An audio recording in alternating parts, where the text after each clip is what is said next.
Workplace drama will drain the life out of you.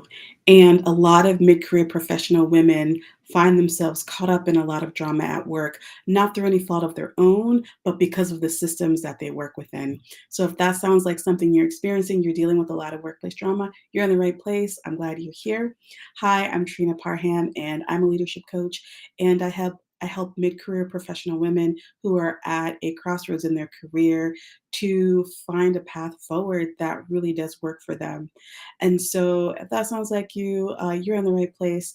And today, we're continuing the conversation about workplace drama. So, if you have found yourself dealing, and not only workplace drama, but how to break free of it. So, that's what we're going to talk about today. And so, a few points that we're going to work through. I'm just looking at my list here. We're going to talk about leadership failures and how, when leaders fail and systems of leadership fail in organizations and companies, how that adds to workplace drama. So, we're going to talk about that. Number two, the emotional toll of workplace drama, which usually leads to burnout when you're dealing with a lot of workplace drama. Number three, breaking free of overcommitment and responsibility. And when you've been in your career 15, 20 plus years, this is something that you can deal with a lot, is that overcommitment, over responsibility. So we're going to talk about that, why some people need drama and how not to engage. So we're going to talk about that. And the exhaustion of mid-career women and the desire for another way. So when you've been working a while, you can find yourself in a career and you get to the point where you're just tired of the drama. You don't want to deal with it at another job. You don't want to keep going through all of this stuff. And so, what's the third way? What's another path that you can take? And so, when I say third way, that's what I mean. So, that's what we're going to be covering today. And if this is something that you know you're needing support with, I invite you to check out the Career Descent to Transformation class that I have, and the link is below this video. So if you're at a dark place in your career, if you're at a career crossroads and you're not really sure, if you're feeling stuck and you're not really sure how to move forward, that's the class for you. And what's really great about it is, I believe that dealing with something like workplace drama, particularly when you're at this point in your career where you feel like you're in a dark place, that there's a lot more below the surface that's happening. It's not just about another job. It really is a spiritual dark night of the soul that you're dealing with. And so that class talks all about that experience. So if you want more of that, I encourage you to check it out. So I want to dive into leadership failures and why workplace drama thrives as a result of it. And this reminds me of someone that I used to work with. And so if this is, I would love to for you to drop a comment if this is something that you have experienced. And also I'd love to hear more about your story with workplace drama. But I had a boss years ago who had been failing upward for a long time. And I remember she essentially got, when I started, not long after I started reporting to her, she ended up getting fired. But the place where I worked, they had this thing where if someone had been working at the organization a long time and they ended up getting fired, as with many corporations, they give people golden parachutes, they give people a way out so that it's really not on their record that they got fired. And so this person she got a going away party, she got all of these things, even though she got fired. And so she ended up taking a job that was a little further away and ended up just in an even higher position. And I remember when I found out that she had gotten that position, it really made me think about all of the drama that was caused under her leadership and how many people really suffered and struggled because of that. And I'm just going to take a sip of water.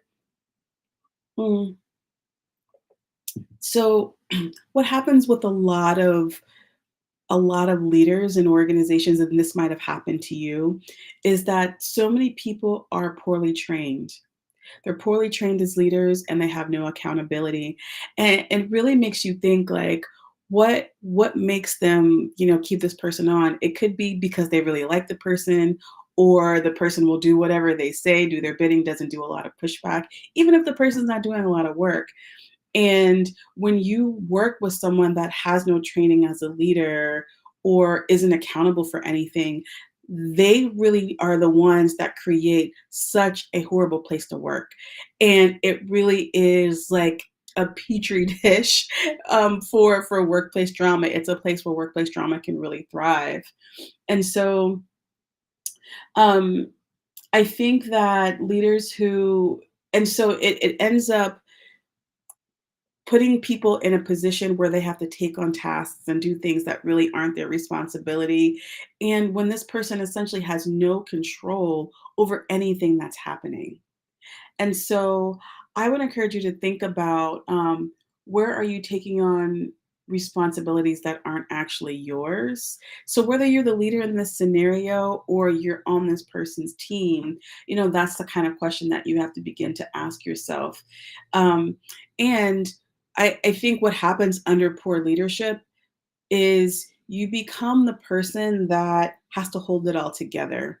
And sometimes when you work under a leader that doesn't know what they're doing, or that maybe they're a tyrant, or the way that they work and they don't have respect for people, whatever it is. And I want to just say it's not necessarily just one person when there's bad leadership or there's leadership failure. It really is the entire system that allows that person or that way of leading to thrive. So if you work in a place where there's a lot of toxic leadership, a lot of bad bosses, a lot of people, a lot of managers who aren't trained, who don't know how to manage teams or anything like that. It really is the organization or the company itself that allows it. And this can be really hard to navigate depending on where you are in the hierarchy or where you are in the organization. And, you know, I know I always tried to make sure that my team was taken care of as best I could, and as a colleague of mine would say, prevent the toxicity from rolling downhill as best as I could, and that gets tiring after a while. And so but anyway, this type of leadership and these leadership failures really do create a lot of drama because people are mad, people are upset, people are compensating for maybe other colleagues who aren't doing their part of the work, or just the emotional stress of having to deal with a bad boss. I mean, it really can take its toll on you. And so I think that that's why leadership failure really can, where leadership failure was really does contribute to workplace drama. Okay, secondly, the emotional toll of workplace drama. Now, this is something that I have experienced. I know a lot of my clients have experienced it. And I I think that dealing with drama at work is something that we expect to deal with. It's like no matter where you go, and people will tell you this, that no matter what you do, where you go, there's going to be some type of drama, there's going to be some type of issue. And, I remember I had a friend that worked in the music industry. And this was when we were young, probably like probably like mid 20s, maybe. And he told me, I remember him telling me about the way that he was treated. There was a lot of fun that he had in that career, as brief as it was, but that there were a lot of times where people were yelling and screaming and just, performing, putting on a performance as my grandmother would say, just performing. And I thought like, why would someone want to work in that environment? And I think, we have this idea that first of all, there's two ideas at play here. One, that if you were treated that way, if you were treated really terribly at work, and that's like we think of it as a rite of passage in a particular career. And so whether it's almost like hazing. And so it's like, well, it happened to me, so I'm going to do it to you, not realizing that it shouldn't have happened to you. You shouldn't have had to deal with that. And so I think that's part of it. And so people keep passing down that hazing experience or that terrible experience until you move up. And it's almost like you break someone down to build them up to be this really terrible person at work. And I think the other side of it is if it's a career that you really want to be a part of, it's something that you really want to break into. And so a lot of people are willing to do whatever it takes to be in a certain career, no matter the toll that it takes on them.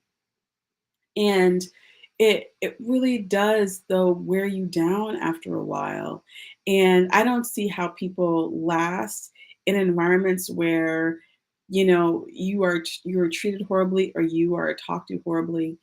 And, I remember one time back in my city government days, I worked in city government for almost a decade. And I had a boss who was, uh, she was a horrible, she was a horrible person. She was really smart. She was really good at her job, but her people skills were abhorrent. And I don't remember the exact situation of what happened, but she used to scream at her assistants, and the wall of my office, I shared a wall with her assistant's office. So her assistant's office was just outside of her office. So I could hear her screaming at them, yelling at them, and just acting a fool, right? And I remember one time her and I had an issue and she started like going off on me at work. And I was like, "Absolutely not. You are not about to speak to me this way." And I told her, I was like, "You need to figure out another plan because I'm not about to sit here and let you yell at me. No." And I walked out. And that happened right before I went on vacation. And so while I was away, I mean, you want to talk about stress and worry. I was like, I need this job. If you know anything about living in New York City, it's expensive to live here. And so I was worried that I was going to lose my job. But I was like, I'm not about to sit here and let this woman talk to me crazy. I'm not going to do it. And so, anyway, and this whole time I was away for like a week. I was on vacation for a week. And I mean, I could not relax because I was so worried about my job. And I mean, I was really stressed out. I thought I was going to get fired. I'd never been fired from a job before. And so, all these things were going through my head. And when I got back to work, um, her and I had scheduled a meeting. So there was a meeting on my calendar with her.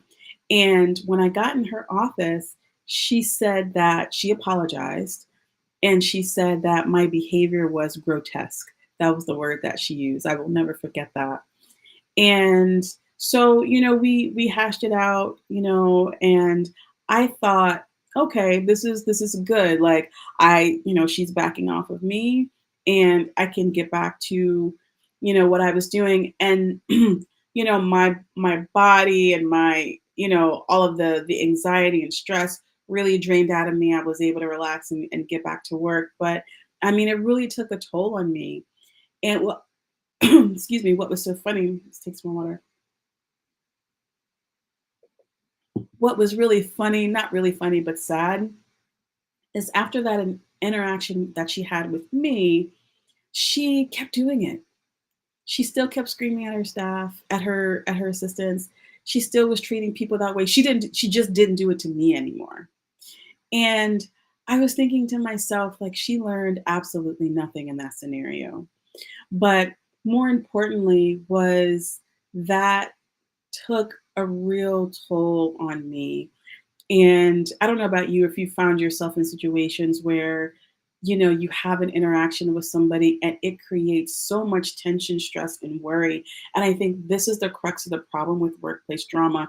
Like when it starts to seep into other places in your life where you can't sleep, you can't rest, you can't relax, you're constantly worried, always on edge, worrying about losing your job. And I think particularly in this climate right now, if you're watching this in February 2025, you know what's happening in the world right now, which I'm not going to get into in terms of politics. But it's a horrible situation to be in, and I think there's this idea that, like I said earlier, like work is just supposed to be stressful. Like no matter what you do, it's like it's just something that you have to deal with, and I don't believe that's the case. And it's a large part of why I do this coaching work, but the other side of my company, I consult with organizations around how to create, basically, how to improve tone, climate, and culture in the workplace. And the reason why I do that is because there's no there's no reason for work to be a hostile place. People want to be able to go to work, do their gig, and go home, get their paycheck, go to their families, enjoy the rest of their lives. And there is a way to do that. We can create environments like that instead of this emotional, you know, craziness that people experience in work day to day.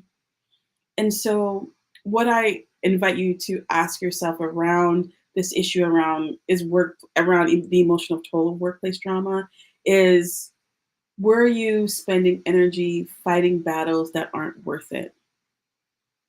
And I think this is one of those things where um, you have to really pick and choose your battles when it comes to the emotional toll of work and how much you're going to engage with what's happening. Because, like I said, and I think when you get further down the track in your career, when you've been working for, like I said, 15, 20, 25, 30 years, you've seen enough, you've experienced enough to where you start to care less. And this is really important. So, are there things that are happening at your job or in your career that you have too much emotional investment in? Because it, like I said, it really can lead to a horrible case of burnout, which I experienced. And it's one of those things that you have to begin to unplug from. So are there places at work where there's been a lot of drama that you've been involved in, whether it was no through even through no fault of your own, that you don't want to be a part of, and how can you pull away from that? It's really important, I think, for your health, for your sanity, for all of those reasons, right? And in my last video, I talked about the Descent of Inanna, and so I encourage you to go back and watch that video. But the Descent of Inanna is essentially, Inanna is a Sumerian goddess, goddess of heaven and earth, and she takes this descent to see her sister, which is which is just another side of herself, because her sister's husband dies, and on her descent, there's all of these. She has to give up essentially all of her royal possessions to be able to get to the underworld. So she has to release her robe and her staff and her crown and all these different things. And when you are dealing, and what I love about this story, what I love about this mythological story, is it is a great parallel to what happens when you are in a career descent or when you're dealing with a lot of problems in your career. Because when you get to this place, when you've dealt with enough workplace drama, you know that just going to another job is not going to be the answer. And I believe that when you deal with workplace drama for long enough, that you have to begin to ask yourself a different set of questions that will get you out of it. And I think that's something that I had to do. And you start asking yourself bigger questions around, well, what does success mean to me? Is this really the only path for me to get there? And I think, particularly if you are in a career or in a job that you've worked really hard to get to, and you're in it, but you're dealing with all of this stuff and you're constantly tired and exhausted and burned out and depleted and all of that. And what the story of Anana teaches us is that there are things that we have to begin to let go of so that you can find a path forward that works for you. And this particular part of this emotional toll of workplace drama, um, it forces us to take a look at the constant battles that you have. And when you take a closer look at it, you can start to value it differently and realize, you know what, I don't want to be a part of this. This is not worth my time. But then the question becomes, well, what do you want to do next? And that's where that class that I mentioned earlier, the career descent and transformation class, I talk about a lot of the solutions in there, but I'm going to share some things with you today as well. So, something to think about. Okay. So, next, breaking free from overcommitment and toxic responsibility. So, mm, this is another thing that I believe can lead to workplace drama, when you are overcommitted. And I think this causes drama because you start to get resentful when you're overcommitted. And it can be extremely, extremely frustrating to deal with a lot of the things at work when, and I see this happen, I've seen this happen with a lot of people where maybe because you're the one that always says yes, and you see that maybe other people around you, maybe colleagues or maybe even your boss or other higher ups aren't working as hard as you, aren't taking on as much work as you. And so it can really create a lot of stress when you don't have good boundaries around your time and what you can do. And I think, when it comes to work, people often have this feeling like you can't say no. And I think if you're working someplace where you feel like your job is always on the line, if you tell your boss no, it is not a good place for you to be. You are able to say no, you are able to push back, you are able to say not this way, not this time. And this is something that I help my clients work with a lot, is looking at their time, looking at all the projects and things they're working on, and how to communicate with your boss or a team member or someone who works on your team or on your staff around the boundaries that you need, because it really can put you in a bad place mentally, spiritually, emotionally. And when you're in that place, you can start to pick fights because you're irritated. You can start to pick fights, you get really annoyed with people. The little things can really bother you. You start to get petty, all those kinds of things because you're really mad about what's going on with you and your time. Or that I think what it really comes down to is that you feel disrespected. And when people are constantly violating your boundaries at work, you feel disrespected, and that causes a lot of drama, whether that's you pushing back and you being the cause of the drama, or someone causing the drama with you. And then there's just, it can become a really big issue. And so, a question that you might want to ask yourself when you're thinking about this overcommitment and toxic responsibility is, what responsibilities am I carrying that aren't actually mine?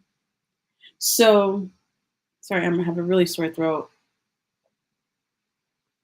Um, when you think about not even just work, but we'll say work for now. It could be at home as well. But where are you? Where are you overcommitted? You know, are you carrying responsibilities that aren't really yours? And that could be for a project. That could be just the mental load of what's happening at your organization. And I see this a lot with Black and brown leaders. I see it with women in general. I think where you take on the load of educating your colleagues around race, or you take on the responsibility of educating folks around sexism or homophobia or transphobia or whatever it is in the workplace. And that is exhausting work on top of your actual job. And I think that becomes where you're overly committed to too many things. And I'm going to tell you right now, you cannot bear the burden or the brunt of that responsibility. It's just way too much.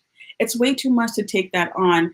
And I realize it puts you in a tricky position because you want people to be educated and you want people to do things differently, to show up differently, but at the same time, the emotional labor and toll that it takes on you to have to constantly be the teacher is a lot.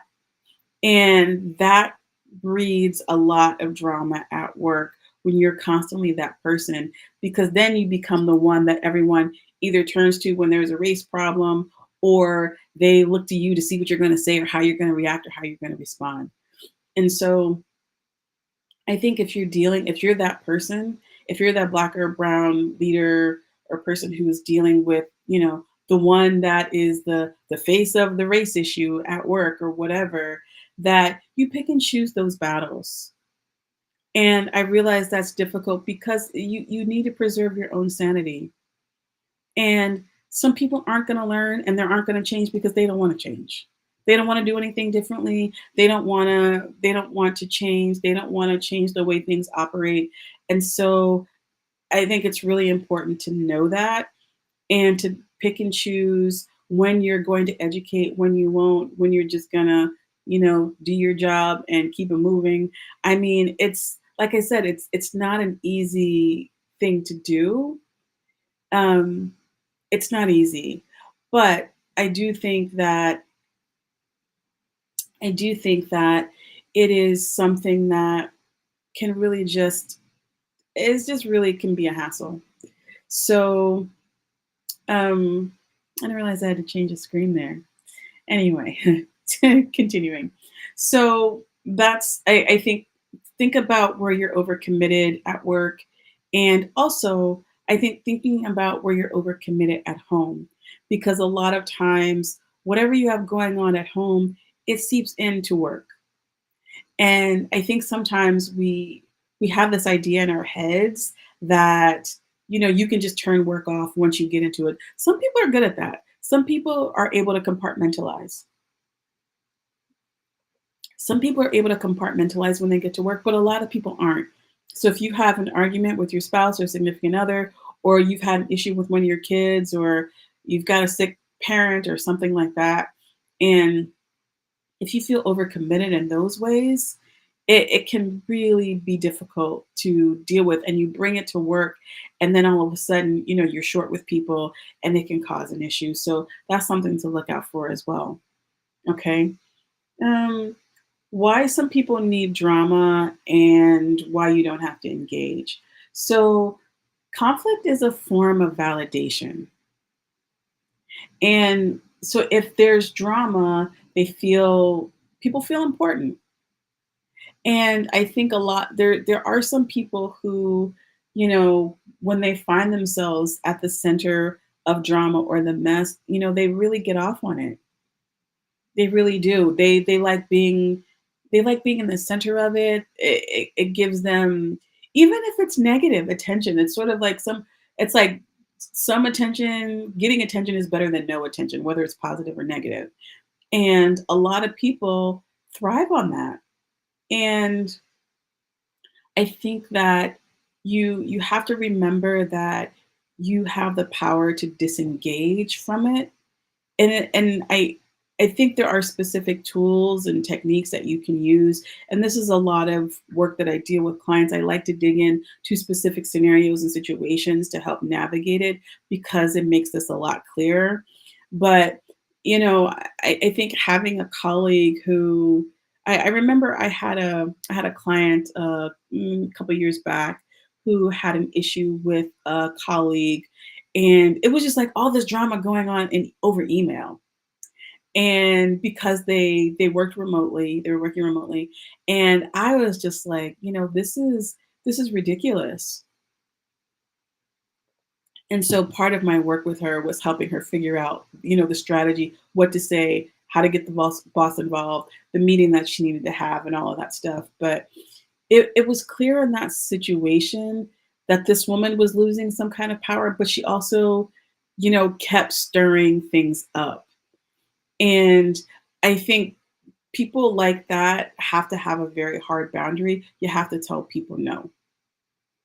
And like I said, I think a lot of times when it comes to telling people no, who stir up a lot of this drama or choosing not to engage, it's it can feel tough, because I think some people don't want to rock the boat, but you have to rock the boat.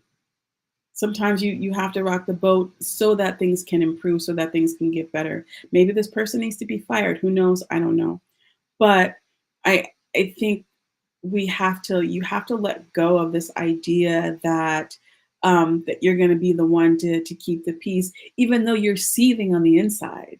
I think that's the thing that I see with a lot of folks is like you're pissed off, you're mad, you're angry, and you can choose to.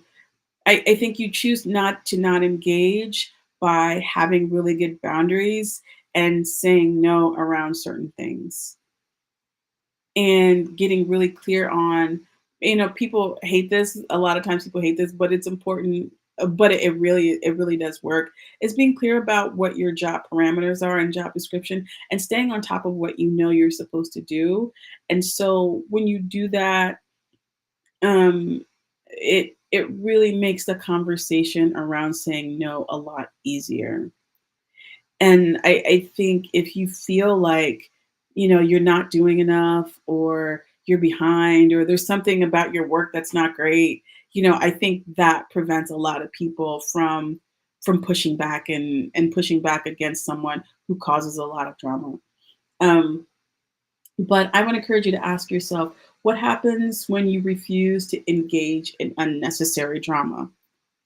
So if you said to yourself, you know what, I'm not going to engage with this. I'm not going to participate. What does that look like for you? What does that mean for you? And how can you actually do that? Because again, I recognize that this is not always possible.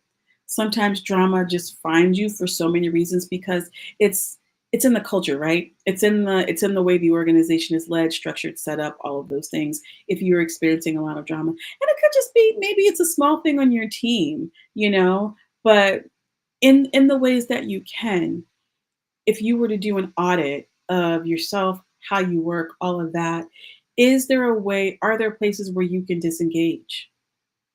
Are you giving it too much life, too much focus, too much energy?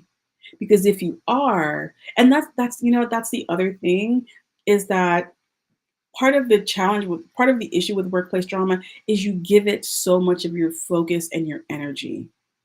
But when you start to call back and not engage as much, so what are some ways that you can do that?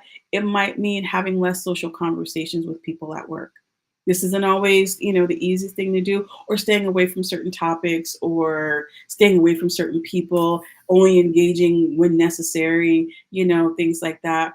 Maybe not always, if people are back to going out for drinks at work, or social events and things like that, because I think a lot of drama can seep in from those experience into the regular workday.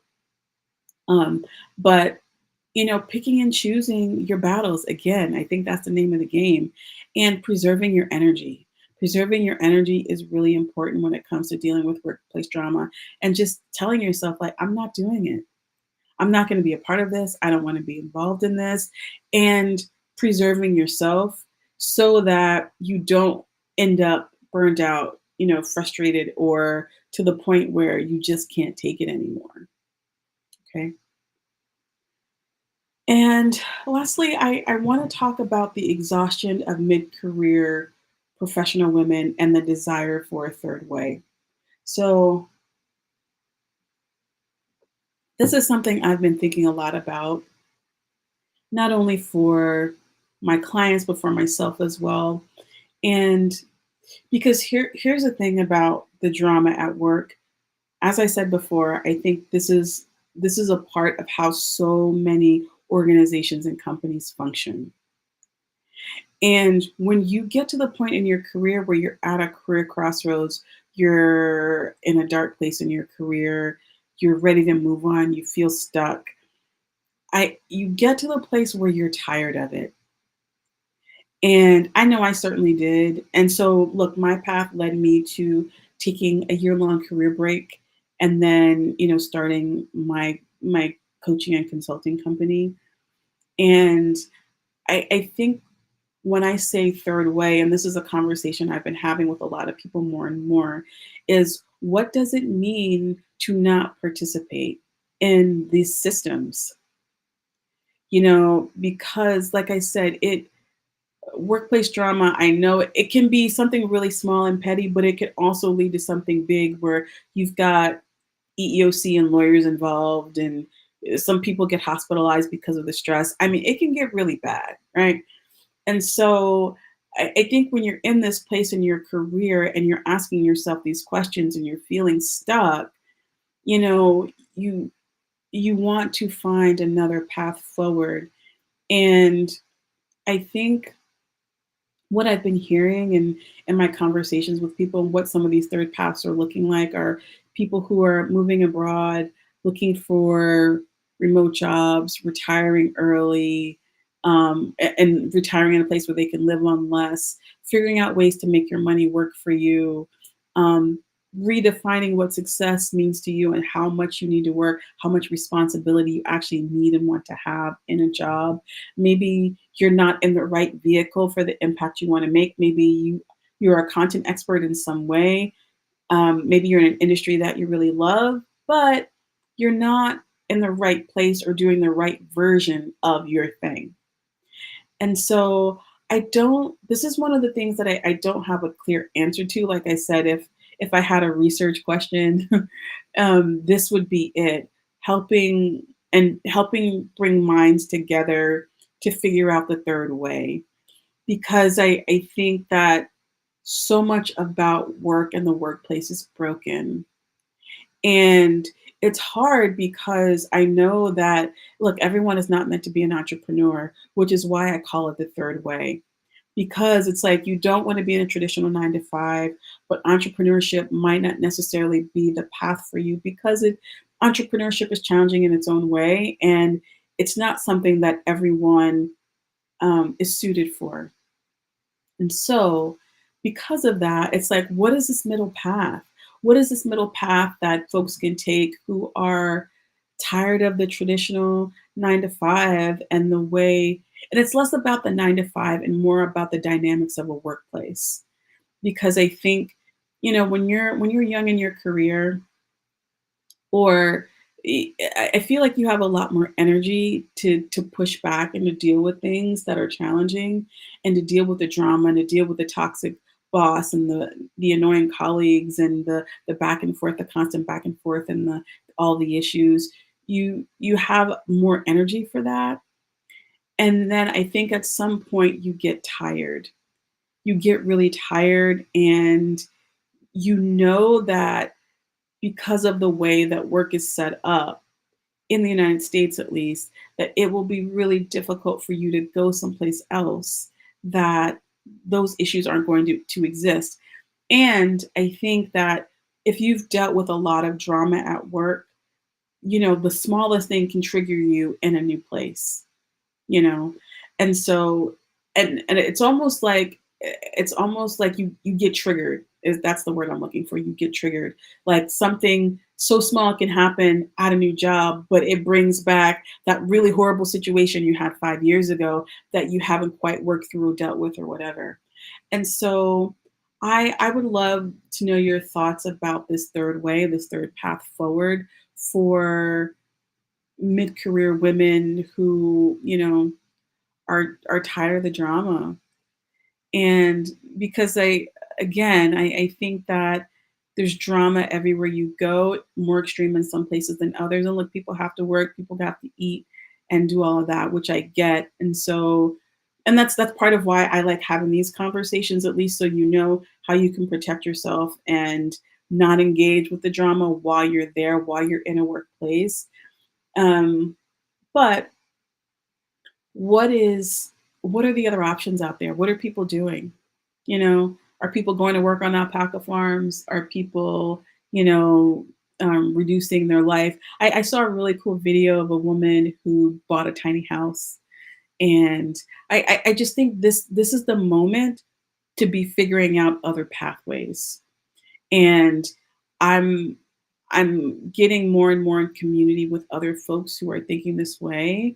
And I think it's really important to think this way. I think it's important to really expand our minds around what's possible, because I I know how horrible it feels to be involved in the workplace drama.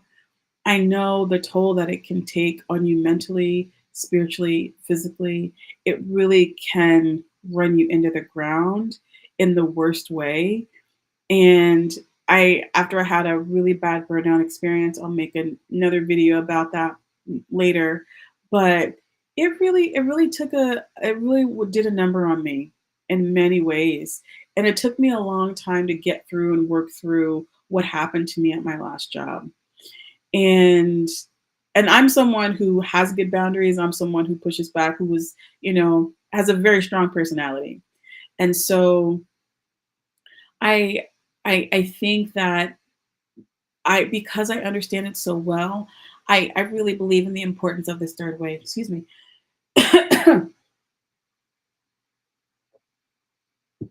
So, yeah, I would love to know if you have thought about this because I think it's part of the solution. I think it's part of the solution to the workplace drama. If you really are tired of it and you know that you can't keep going, and but you feel stuck. So again, the career descent and transformation class, the link is below this video. I delve a lot more into some supports and how you can find your path forward in that video. But again, this third path is something that I think a lot about, and so yeah, I'd love to know your thoughts on that. So, yeah, as I begin to wrap this video up, I'm just looking at my notes here. So, final thoughts here: workplace drama is a symptom of a much larger systemic issue where you work, and but you do have choices, right? You have choices in how you choose to engage. If you want to be there, um, disengaging, putting work in proper perspective in proper proportion to the rest of your life. And basically, that just means giving work and the drama a lot less of your energy. That's really important. Um, you can stop engaging with a lot of it, set better boundaries, and decide what's truly worth your energy. I think that's really what it comes down to. And yeah, I think those are the main points that I wanted to make. And like I said, I know this workplace stuff can really be difficult to deal with and extremely frustrating. And it can be very painful. It can get really bad. I've seen it get really bad. And I don't want that for you. And so if you are at a career crossroads, if you're dealing with a lot of drama and you're tired of it, check out the Career Descent and Transformation class where I dive more into how to find your path forward. I talk a lot more about this descent of Inanna that I mentioned. I think mythological stories are a really great container to think about our lives and the journey that we go on because it's not just about the job, it's not just about the work. It really is something going on inside of you that's a level deeper. There's a lot of deeper questions that you have to begin to ask yourself when you are in this place because it calls into question everything that you believe to be true around success, around money, around the path that you're on, and it you start to question a lot about who you are. Your identity shifts. And particularly if your job or your career has been a big part of your identity. When you no longer have that, who are you? And so this descent of Inanna, which I love, and your descent in your career, and you ultimately do come out better when you find your path and your way forward. I think I lost my train of thought there, um, but you go on that descent, and you remove all of these things that you realize you no longer need, that you have to begin to question, and you come out with having met yourself. And the thing about that descent, and when you get to the underworld, when Anana gets to the underworld, and she is essentially she dies there. She's killed by her sister, and she's hung up on the hook. And then you know she eventually gets carried back home. But when you're there and you meet yourself in this dark place, it can feel scary. It can feel scary not to have this job be your whole identity anymore, or not want it to be your whole identity anymore. And I think that I'll speak for myself. It it was a winding road to release a lot of that. But what happens is you start to find your joy. You start to find what is best suited for you. You find the way, and I think it's also about how you think. When you take this descent, when you go through this sort of dark period of your career, or this uncertainty in your career, it begins to open a lot of possibilities for you, things that you might have not thought about before. So even though if you and I want to say this, if you're dealing with a really serious workplace drama issue, um, you know, as difficult as it may be in this moment, that this is, it might not feel like it right now, but this is a time where a lot can open up for you. It really can, because you allow yourself to ask really important questions about what you want your life to be about. And when I think about workplace drama, and one of the things that really connected for me is it made me think about meaning and fulfillment in my life. And because that is ultimately, I believe, why we're here, to get to squeeze everything out of this life, to be wrung out at the end when your time is up. And, you know I want to be able to say, wow, I really enjoyed my life. And I didn't spend it, worried and stressed out about things that I couldn't control, or in situations that I didn't want to be in. And look, I realize that, you know, times are changing and people are worried about jobs and work and things like that. But you do have options, and to not limit yourself. And that's what coaching is for. That's the work that I do with folks. And so, to have a supportive guide and person to help you think through all of this can really be a great big help and provide a lot of clarity. So if that's something that you need, again, check out the Career Descent and Transformation class. Again, the link is below this video. Thank you so much for being here and watching. And if you have a question or comment or thoughts about this, I'd love to hear. So leave a comment below, and like this video, subscribe, share with folks who you think might find it useful. And that's it. Thank you so much. And I'll talk to you soon.